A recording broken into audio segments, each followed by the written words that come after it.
Hello students, today I am going to discuss one of the most important topic of business environment, that is New Economic Policy 1991. In this video, we will discuss about the concept of economic policy, need for new economic policy 1991, and the main provisions under new economic policy 1991, that is privatization, globalization and liberalization. And our last topic is impact of new economic policy on the business. First of all, we will start with the concept of economic policy. First of all, we have to understand what is economic policy.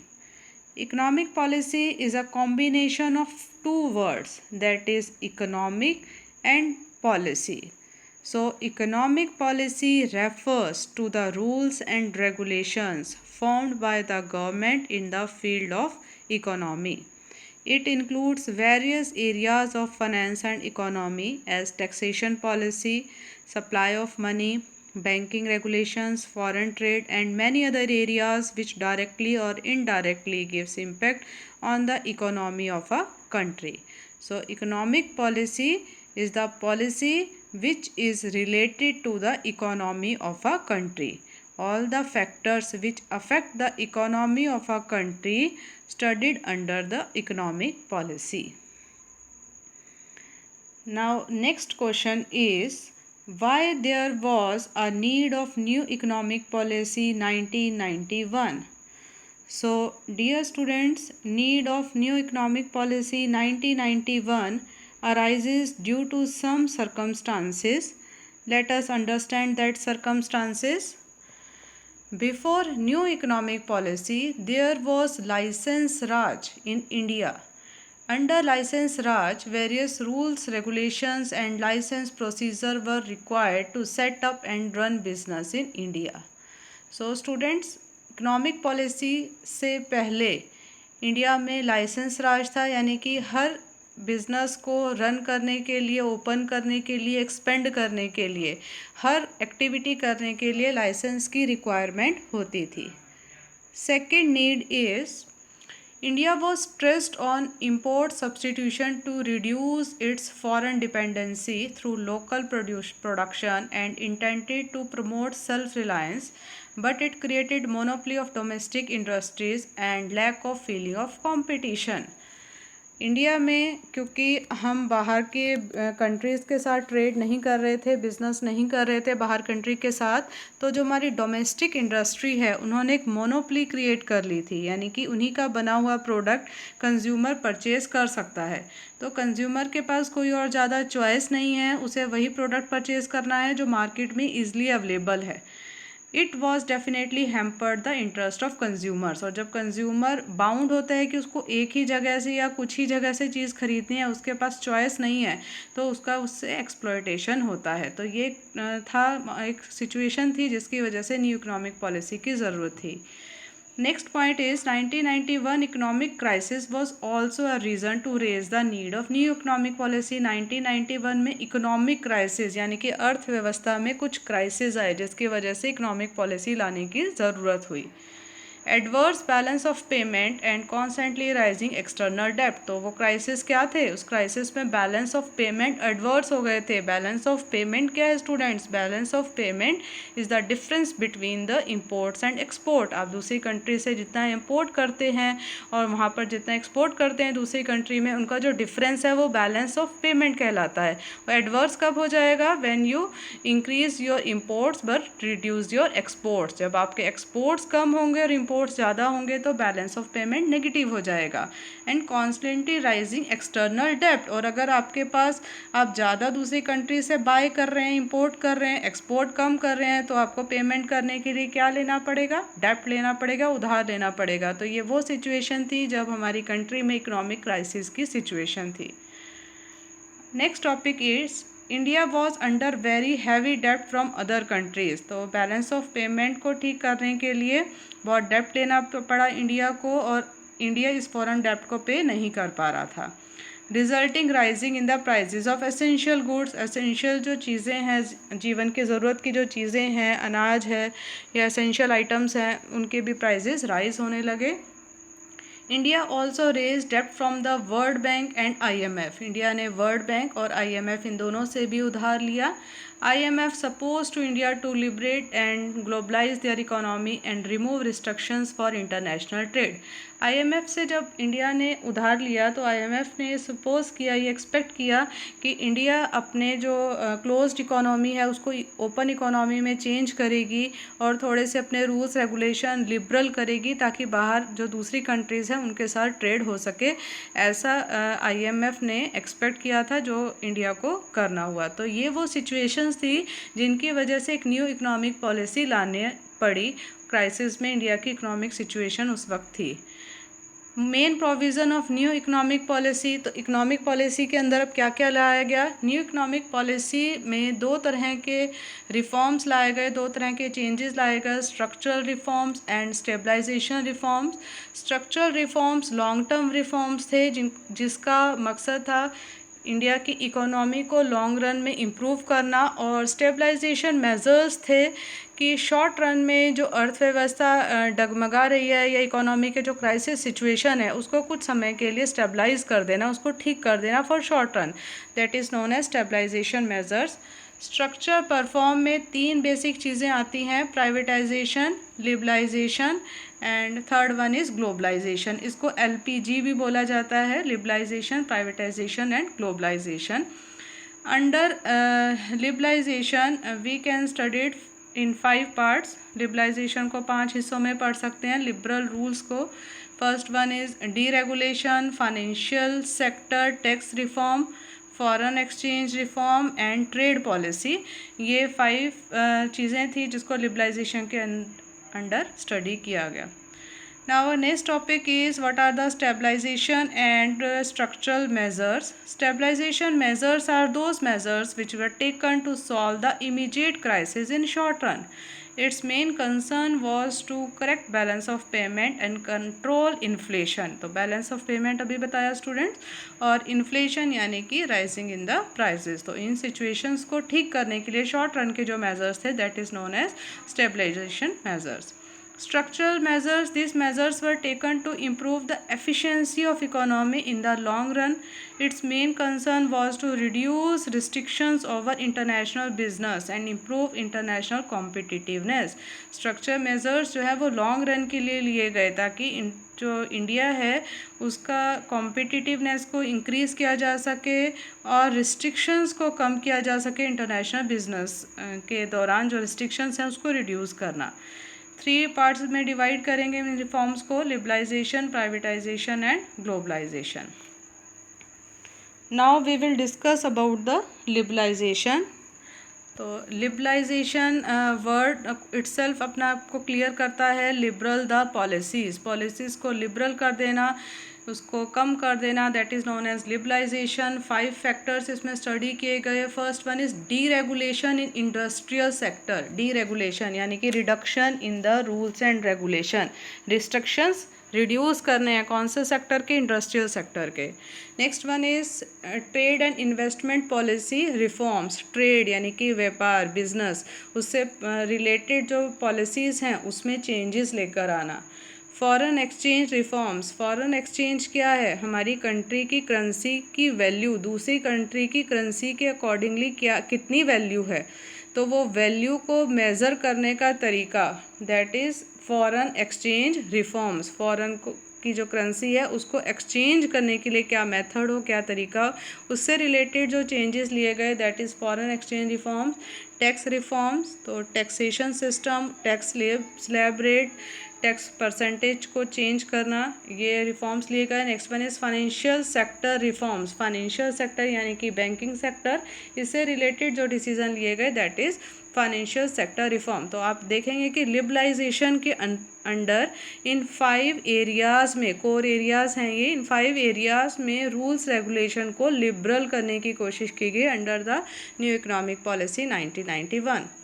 तो students इसको study कर लेते हैं one by one. तो first one is meaning of liberalization. Liberalization refers to the liberal towards the industries by removing licensing restrictions, quotas, etc. Liberalization was done in the various sector of economy was done as under. First point is deregulation in industrial sector. तो industrial sector में deregulation यानी कि regulations कैसे हटाए गए. First point is by abolishing the licensing policy. तो licence को abolish किया गया, लाइसेंस लेने की ज़रूरत नहीं है एक्सेप्ट कुछ इंडस्ट्रीज जैसे कि जो एक्सप्लोसिव बनाती है, हैजार्डियस केमिकल्स बनाती है, ड्रग्स बनाती है, इन्हें ज़रूर लाइसेंस लेना पड़ेगा नहीं, और बाकियों को लाइसेंस लेने की ज़रूरत नहीं है. Now market has been allowed to determine the prices of goods. Market अपने आप से अपनी डिमांड और सप्लाई के हिसाब से प्राइजेज को फ्रीली डिटरमाइन कर सकती है. Many industrial sector which were earlier reserved for public sector have been de-reserved except 3 sectors. Public sector के अंदर बहुत सारी इंडस्ट्रीज़ थी इकोनॉमिक पॉलिसी 1991 के अंतर्गत, उनको भी डी रिज़र्व कर दिया गया कि वो पब्लिक सेक्टर के लिए यानी कि गवर्नमेंट सेक्टर के लिए अब रिज़र्व नहीं है, उसमें प्राइवेट सेक्टर भी इंटरफेयर कर सकता है. सिर्फ 3 इंडस्ट्रीज़ को छोड़कर, और वो हैं Railways, defence equipment, atomic power generation. ये 3 इंडस्ट्रीज़ हैं जो प्योरली पब्लिक सेक्टर के अंडर है, जिसको डी रिज़र्व नहीं किया गया है. बाकी सभी जो इंडस्ट्रीज़ हैं उसको प्राइवेट सेक्टर में कन्वर्ट किया जा सकता है. सेकेंड जो हमारा पार्ट है that is financial sector reforms. Financial sector के लिए क्या क्या रिफॉर्म्स किए गए. FDI was raised up to 50% in banks. Banks में फॉरेन डायरेक्ट इन्वेस्टमेंट, इसको थोड़ा सा समझ लें. फॉरेन डायरेक्ट इन्वेस्टमेंट, फॉरेन के जो इन्वेस्टर्स हैं यानी कि हमारी कंट्री के बाहर के जो इन्वेस्टर्स हैं जो हमारी कंट्री के बैंक्स में इन्वेस्ट करना चाहते हैं, तो पहले ही अलाउड नहीं था इकोनॉमिक पॉलिसी 1991 से, लेकिन उसके बाद इकोनॉमिक पॉलिसी के बाद लिबरल कर दिया गया कि वो एटलीस्ट 50% कैपिटल जो है वो कैपिटल में बैंक्स में इन्वेस्ट कर सकते हैं. RBI का रोल जो है उसको थोड़ा रिड्यूस किया गया. This reforms encourage the private sector banks. और इस रिफॉर्म्स में लिबरलाइजेशन के अंतर्गत प्राइवेट बैंक्स को इनकरेज किया गया कि गवर्नमेंट सेक्टर नहीं, प्राइवेट सेक्टर बैंक्स को भी इनकरेज करो. उनका जो प्रोसीजर है उनको इस्टेब्लिश करने का, उसको थोड़ा सा लिबरल किया गया, उसको रिड्यूस किया गया. Third one is tax reform. Tax reform के में क्या किया गया. Simple procedure was introduce for tax calculation. Tax की कैलकुलेशन का सिंपल प्रोसीजर हो. Higher corporate tax rates have been reduce. बहुत ज़्यादा जो टैक्स रेट थे उसको कम कर दिए गए. Foreign exchange reforms. Foreign exchange reforms के अंतर्गत क्या किया गया. Market forces have been allowed to determine foreign exchange rate. Currency की वैल्यूज़ कैसे डिटरमाइन हो गया. मार्केट फोर्सेस से. Indian rupee was devaluated against foreign currency. India की जो रुपीज़ की वैल्यू है उसको डी वैल्यू किया गया, उसको कम किया गया, उसको रिड्यूस किया गया. क्यों किया गया उसको रिड्यूस. ताकि वो दूसरी कंट्री के कंपैरेटिवली उसकी वैल्यू थोड़ी कम हो, ताकि लोग ज़्यादा से बाहर की कंट्री ज़्यादा से ज़्यादा हमारी कंट्री से इंपोर्ट करें और हमारी कंट्री ज़्यादा से ज़्यादा एक्सपोर्ट करे. और अगर हमारी कंट्री ज़्यादा एक्सपोर्ट करेगी तो बैलेंस ऑफ पेमेंट जो है वो करेक्ट हो जाएगा, फेवरेबल हो जाएगा. Next one is trade and investment policy reforms. इसके अंतर्गत आते हैं reduce restrictions on import. Import के लिए जो बहुत सारे रिस्ट्रिक्शंस थे, डॉक्यूमेंटेशन थे, उसको रिड्यूस किए गए. टैक्स लगता था इंपोर्ट करने पर, उसको रिड्यूस किए गए. एक्सपोर्ट ड्यूटीज़ लगती थी, उसको रिड्यूस किया गया ताकि एक्सपोर्ट प्रमोट हो. लोग इंपोर्ट कम करें लेकिन एक्सपोर्ट ज़्यादा करें. एक्सपोर्ट को हम प्रमोट करेंगे तो बैलेंस ऑफ पेमेंट करेक्ट किया जा सकता है. तो लिबरलाइजेशन के अंतर्गत हमने देखा 5 जो एरियाज़ थे, कोर एरियाज़ थे, उसमें रूल्स एंड रेगुलेशन को रिड्यूस किया गया. ग्लोबलाइजेशन क्या है. Globalization refers to trade beyond the boundaries of a nation. Under globalization our nation become open economy and freely trade with other nations. तो globalization एक ऐसा रिफॉर्म्स था जिसमें हमारी कंट्री क्लोज से ओपन इकोनॉमी हो गई. दूसरी कंट्री के साथ आप बिजनेस कर सकते हैं, व्यापार कर सकते हैं, इंपोर्ट एक्सपोर्ट कर सकते हैं. Import liberalization means removing the restrictions, quotas and duties for import. Various document procedures were reduced to facilitate import. Import को बढ़ावा देना है, liberalize करना है. फेरा वॉज रिप्लेस्ड बाय फेमा. पहले फॉरेन एक्सचेंज रेगुलेशन एक्ट था जिसको चेंज करके फॉरेन एक्सचेंज मैनेजमेंट एक्ट कर दिया गया. 1991 में। WTO, the administrative, took part in multinational trade agreement. This organization provides equal opportunity to all countries to participate in multinational trade. Under globalization, WTO ने भी work किया ताकि हमारी कंट्री को इक्वल अपॉर्चुनिटी मिले कि वो ओपन इकोनॉमी बने और दूसरी कंट्रीज़ के साथ फ्रीली ट्रेड करे, दूसरी कंट्रीज़ भी हमारी कंट्री के साथ फ्रीली ट्रेड कर सके। Next topic is privatisation. Privatization means the transfer of ownership from public sector to private sector. Steps to implement privatization is privatization यानी कि सरकारी पब्लिक सेक्टर को प्राइवेट में कन्वर्ट करना। तो इसके स्टेप्स क्या आते हैं? 3 मेन स्टेप्स इसमें हम पढ़ेंगे। डिसइन्वेस्टमेंट। डिसइन्वेस्टमेंट का मतलब है जब पब्लिक सेक्टर यूनिट्स अपने शेयर्स को प्राइवेट सेक्टर को बेच देती है तो वो डिसइन्वेस्टमेंट कहलाता है। तो वो पहला स्टेप है प्राइवेटाइजेशन की तरफ बढ़ने का। पब्लिक सेक्टर अपनी थोड़ी थोड़ी यूनिट या कुछ शेयर्स या कुछ परसेंटेज प्राइवेट सेक्टर को सेल कर देती है। Setting up of BIFR, economic policy 1991 के अंतर्गत BIFR को इस्टेब्लिश किया गया, board of industrial and financial reconstruction. इसका मेन पर्पस था कि सिक पब्लिक जो सेक्टर यूनिट्स हैं उसको रिवाइव करना। सिक यूनिट मतलब जो लॉस में है, लॉन्ग टर्म से लॉस में है, उनको रिवाइव करने की कोशिश करना, और अगर वो पॉसिबल नहीं है कि वो रिवाइव कर सके तो उनको शट डाउन कर देना। Next is dissolution of stake of public sector. Now private sector can acquire more than 51% of any public sector enterprise. तो ये भी चेंज किया गया कि किसी भी पब्लिक सेक्टर इंटरप्राइज में अब प्राइवेट जो बिजनेसमैन है उसका जो पोर्शन है वो 51% या अबव हो सकता था इन इकोनॉमिक पॉलिसी 1991 में। Privatization leads to modernization, innovation and effective use of resources. Privatization की वजह से मॉडर्नाइजेशन आती है, इनोवेशन आता है और रिसोर्सेज का इफेक्टिव यूज़ भी होता है।